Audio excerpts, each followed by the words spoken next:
L'Afrique abrite plusieurs des économies avec la croissance la plus rapide au monde. Cependant, malgré cette formidable opportunité, le continent n'arrive pas à profiter de cette croissance et le commerce intra-africain ne grandit pas aussi vite qu'il le devrait. Selon l'OMC, l'Organisation mondiale du commerce, le commerce intra-africain ne représente que 15% du volume total des échanges africains. Donc, il apparaît que l'Afrique s'est intégrée avec le reste du monde beaucoup plus vite qu'elle ne l'a fait avec elle-même. Par conséquent, les marchés africains sont inondés de produits importés de l'extérieur du continent. Pour aider à résoudre cet énorme problème, les pays africains ont convenu en juin 2015 d'établir la ZLECAf, qui est la zone de libre-échange continentale africaine. Cet accord est censé supprimer les barrières commerciales et établir un marché unique sur le continent. Selon la Banque mondiale, la ZLECAf pourrait créer la plus grande zone de libre-échange du monde en connectant 54 pays et 1,3 milliard de personnes à travers l'Afrique. L'accord permettrait également de sortir 100 millions de personnes supplémentaires de la pauvreté extrême ou modérée. Mais est-ce vraiment le cas? Surtout quand on considère que la pleine intégration du marché africain est censée se produire d'ici l'année 2063, donc 41 ans à partir de maintenant. Dans cette vidéo, nous verrons si la ZLECAf est l'outil qui permettra enfin aux Africains sur le continent et dans la diaspora de reprendre en main le destin économique du continent et finir par l'élever pour devenir la plus grande force économique de la planète. Ou est-ce juste une autre initiative qui est mort-née? Et devrions-nous concentrer nos efforts ailleurs pour transformer les économies africaines? Alors voilà, plongeons-nous et mettons-nous au travail.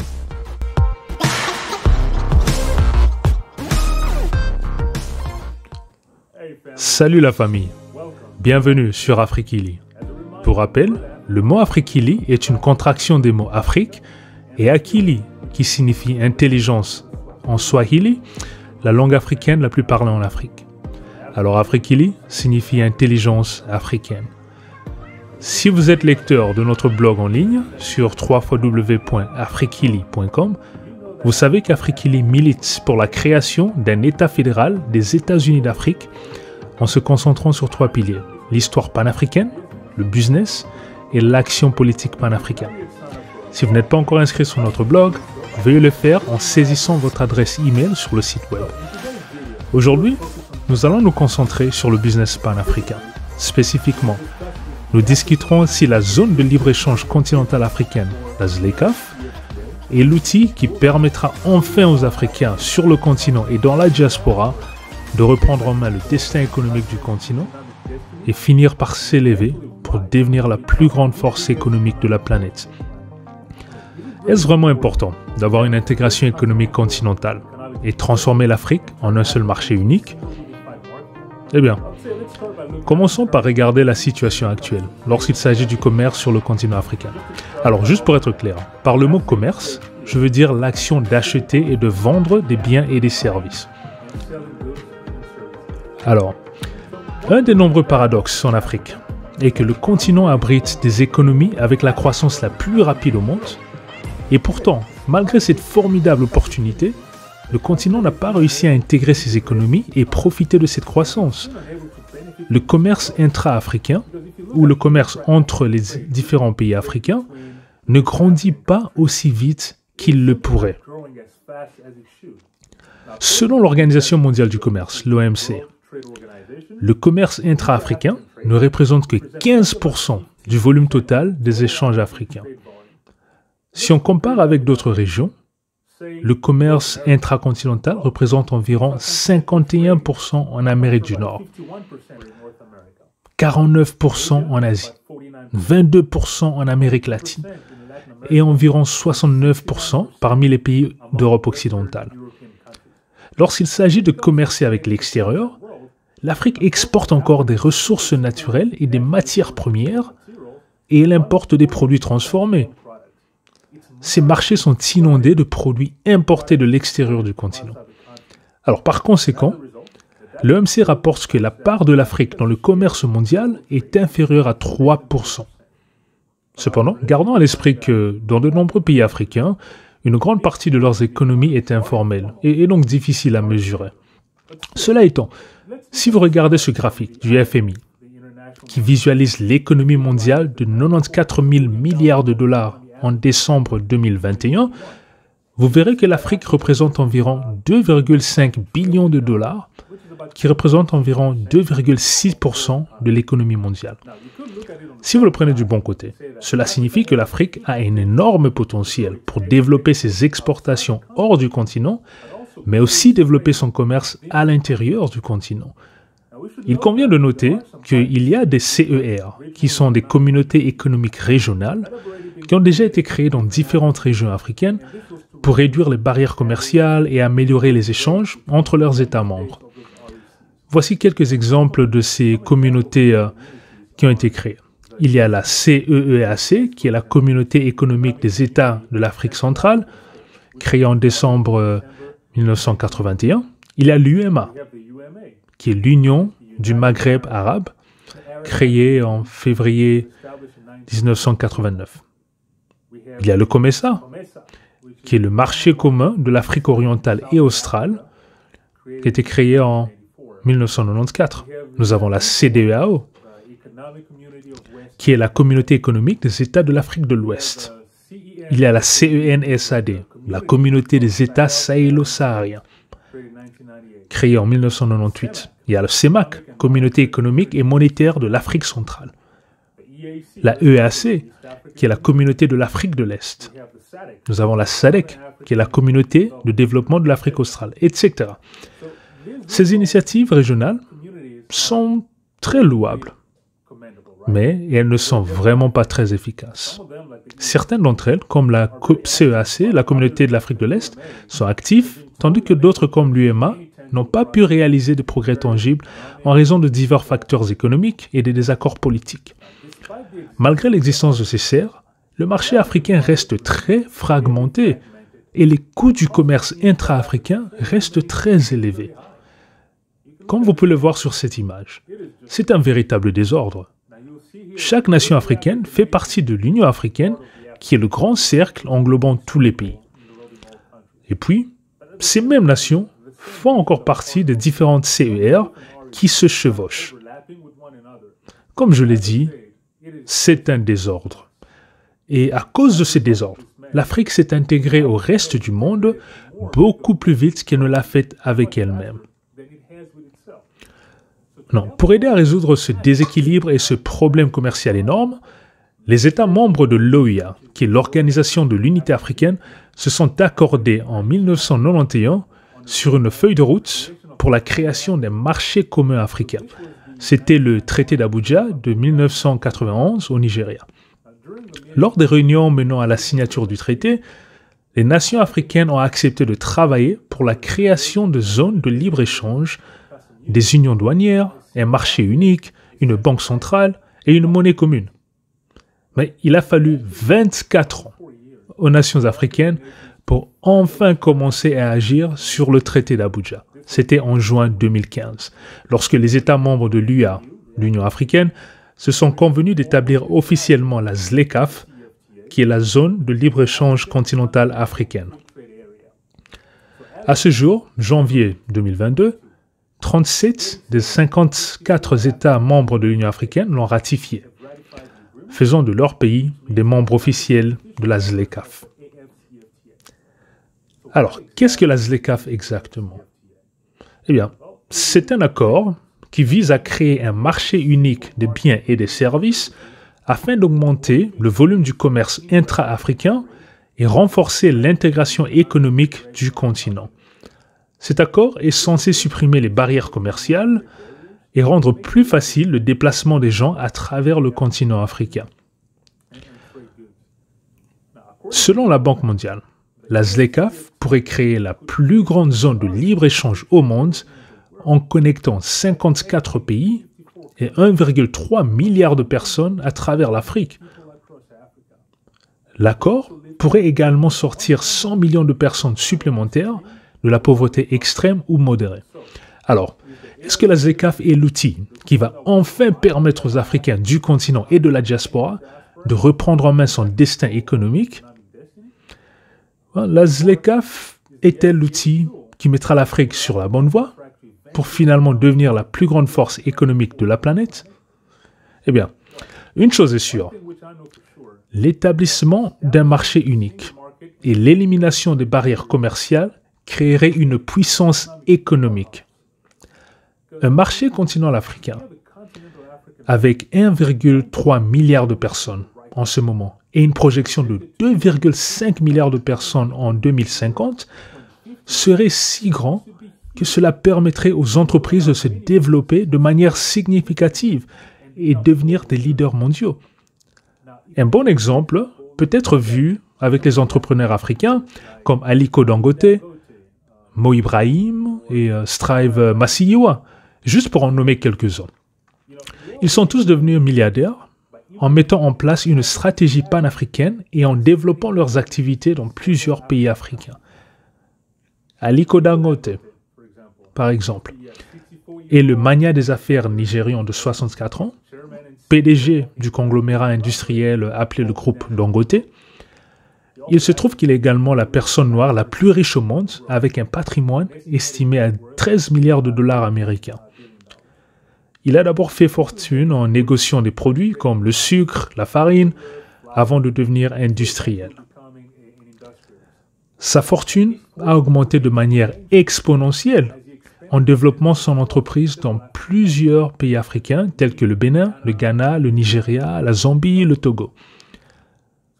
En ce qui concerne Mo Ibrahim, l'autre milliardaire que j'ai mentionné, l'homme d'affaires milliardaire soudanais de 75 ans, il a été le fondateur de la société de télécommunications Celtel, avant de la revendre en 2005 pour 3,4 milliards de dollars. Alors, quand il a vendu Celtel, la société opérait dans 14 pays africains et comptait plus de 24 millions d'abonnés de téléphones mobiles.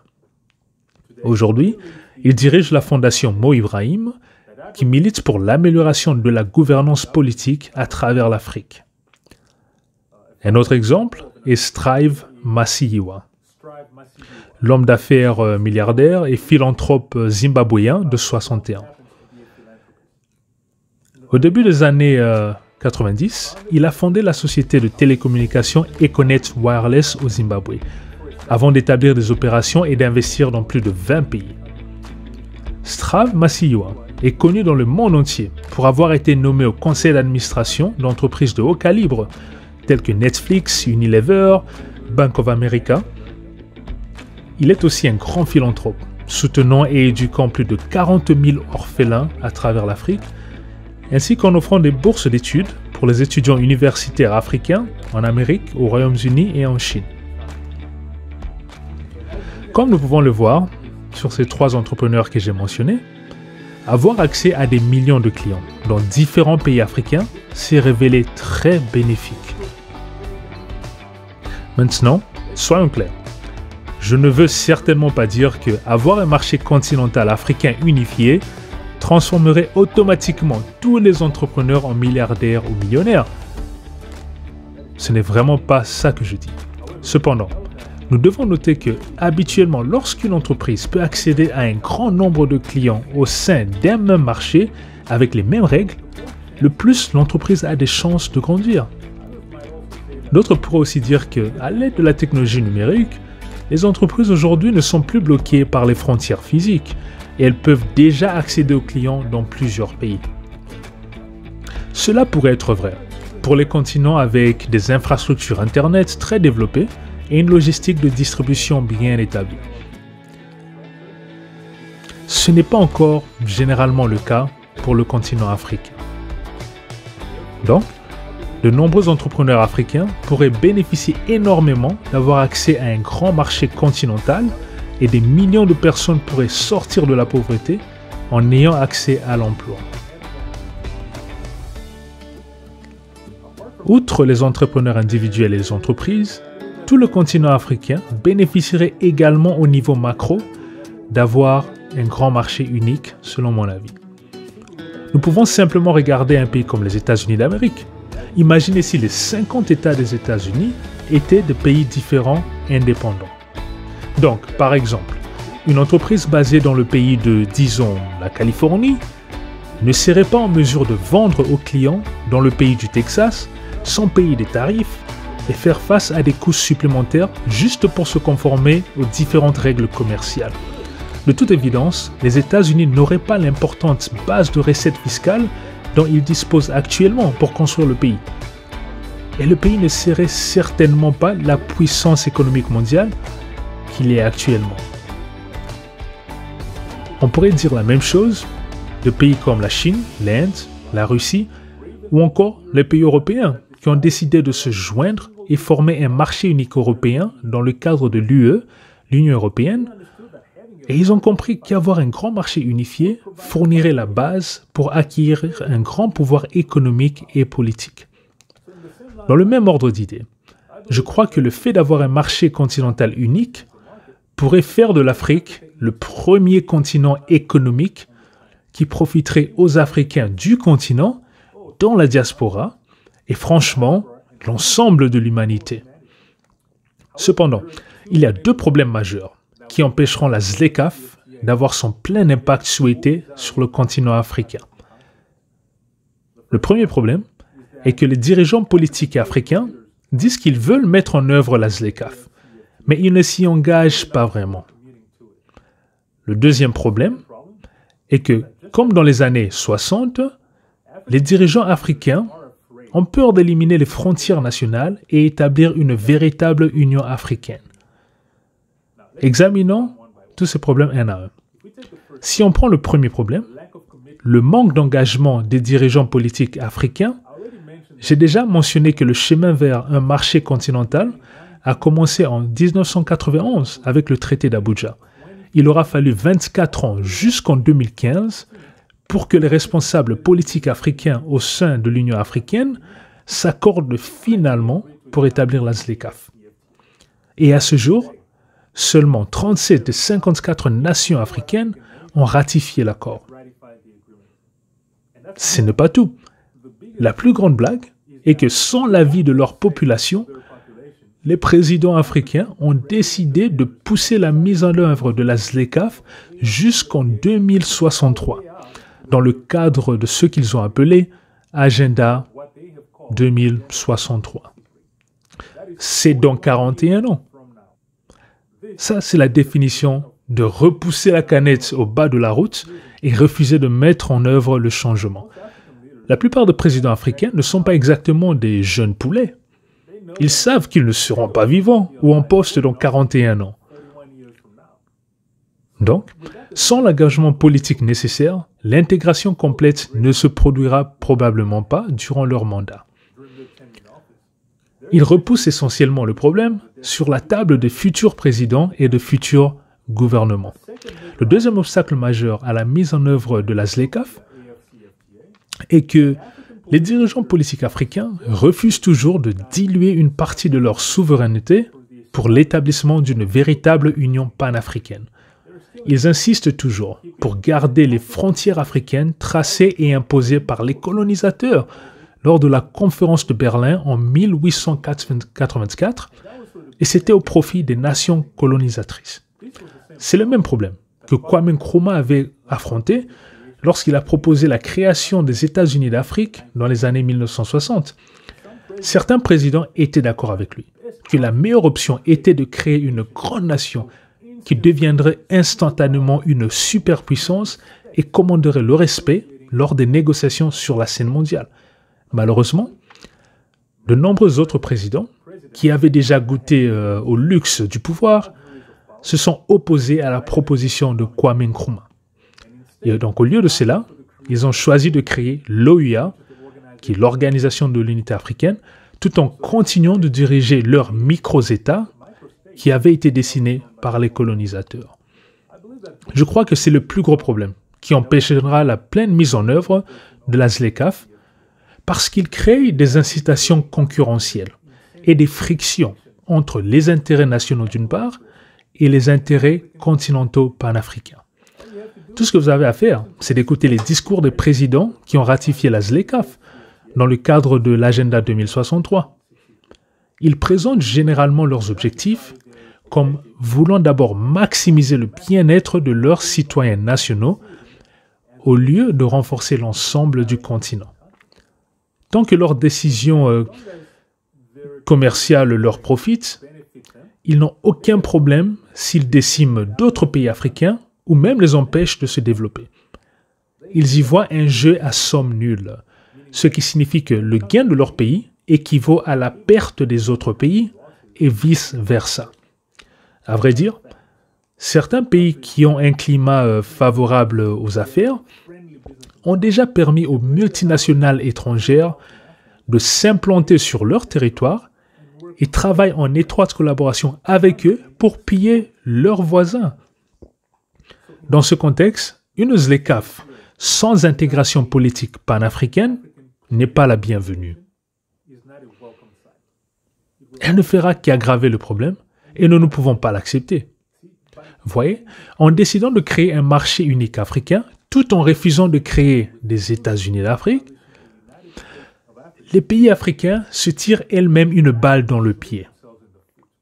Nous devrions savoir que l'attraction d'un grand marché continental attirera des multinationales encore plus puissantes sur le continent avec l'intention d'inonder les marchés avec leurs produits et services.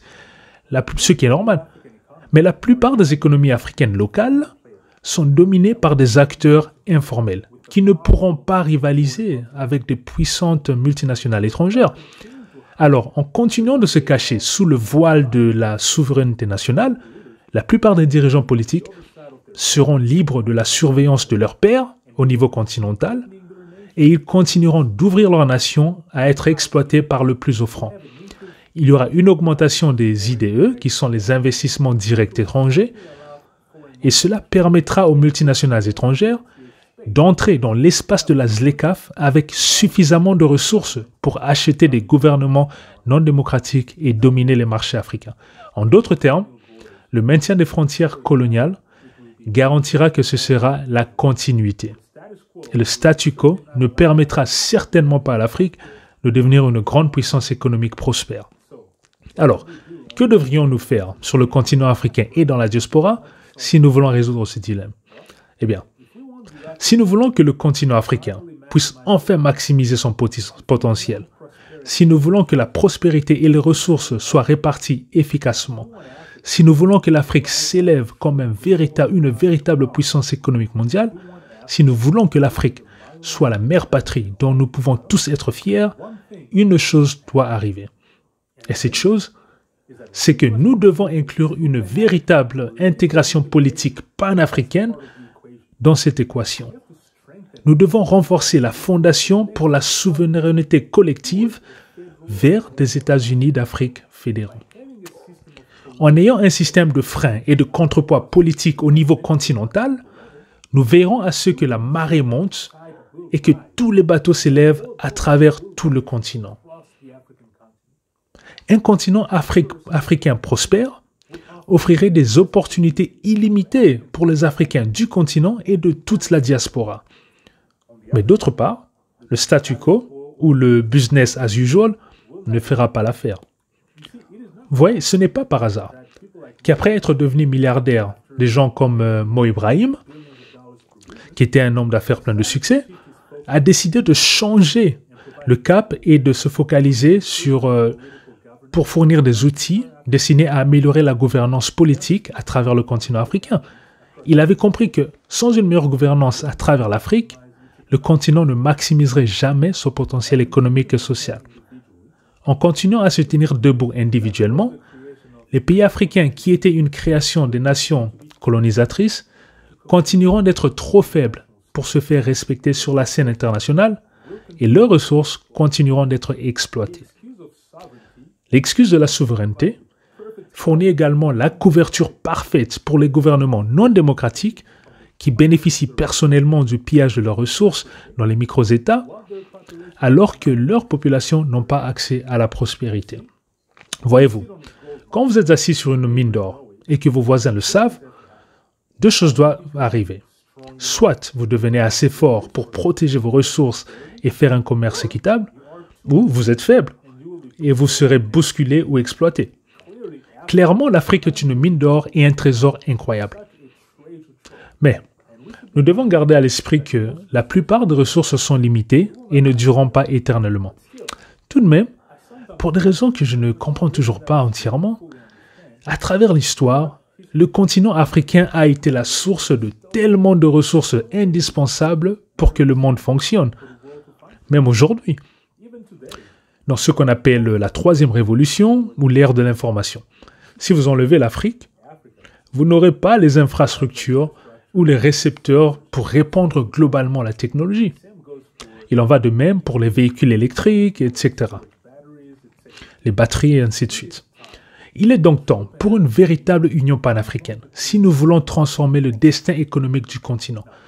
Quand je dis union panafricaine, je ne parle pas seulement des Africains sur le continent. Je veux dire les Africains nés à l'intérieur et à l'extérieur du continent. Les Africains qui ont déménagé hors du continent après leur naissance, ainsi que toute la diaspora. Parce qu'en réunissant les talents à travers tout le continent africain et la diaspora, nous assurons un niveau de compétence qui ne s'est jamais vu dans l'histoire du monde. N'oublions pas que la diaspora africaine est vaste et acquis de compétences diverses dans différentes régions du monde. Cela représente un vivier de talents sans précédent qui peuvent contribuer à élever l'Afrique à des hauteurs sans précédent si le cadre est bien établi. Et donc, je pense que les États-Unis d'Afrique seraient le meilleur moyen pour atteindre cet objectif. Donc voilà. Comme nous l'avons vu à travers cette vidéo, un marché africain continental unifié est une nécessité et la ZECAf est certainement un outil qui pourrait aider à atteindre cet objectif. Cependant, il fait face à deux sérieux défis en raison du manque d'urgence et le manque d'engagement politique des dirigeants africains. Donc, une intégration politique panafricaine doit aussi faire partie de l'équation si nous voulons éviter que la ZECAf soit un mort-né. Je crois que le continent africain a tous les ingrédients pour devenir une énorme réussite économique. Comme j'aime le dire, nous cherchons une révolution et des changements qui ne pourront pas se faire par une seule personne ou un seul mouvement. Ne nous voilons pas la face. Cela ne peut se faire que par un effort collectif. C'est pourquoi Afrikili préconise fortement pour travailler dans des coalitions très focalisées et ciblées. Nous devons mutualiser nos ressources, fédérer nos efforts. Alors, je vous demande de rejoindre le mouvement Afrikili. Le rêve grandiose d'unité à travers le monde africain. Même si vous faites déjà partie d'un autre mouvement où vous le dirigez, je demande que nous travaillions en coalition. Si nous nous réunissons et si nous réussissons, nos actions vont résonner pendant des générations et nous serons connus comme la génération qui a finalement remis l'Afrique sur les rails vers l'unité et la prospérité, vers les États-Unis d'Afrique. Que vous soyez né sur le continent africain, né dans la diaspora, déménagé après votre naissance, ou que vos ancêtres aient été amenés hors du continent il y a des centaines d'années, vous êtes indispensables pour la réussite de cette cause. Donc je vous demande humblement de rejoindre la cause. Rejoignez le mouvement Afrikili. Rejoignez la coalition Afrikili. Rejoignez le combat pour les États-Unis d'Afrique. Merci pour votre attention. Et avant de conclure, permettez-moi de vous rappeler de vous abonner à notre chaîne Afrikili sur YouTube. Mais aussi, très important, inscrivez-vous avec votre adresse email sur notre blog à l'adresse www.afrikili.com. Et enfin, s'il vous plaît, aimez et suivez nos profils de médias sociaux sur Facebook, Instagram, LinkedIn et Twitter. J'ai vraiment hâte de vous rencontrer, travailler avec vous, me joindre avec vous dans ce voyage vers une Afrique meilleure et un monde meilleur. Pouvons-nous vraiment élever l'Afrique pour qu'elle devienne une véritable puissance économique mondiale? Oui, nous pouvons. Ça va arriver. J'ai ce rêve. Mettons-nous au travail. Afrikili, l'intelligence africaine pour construire une nouvelle Afrique. Que la paix soit avec vous.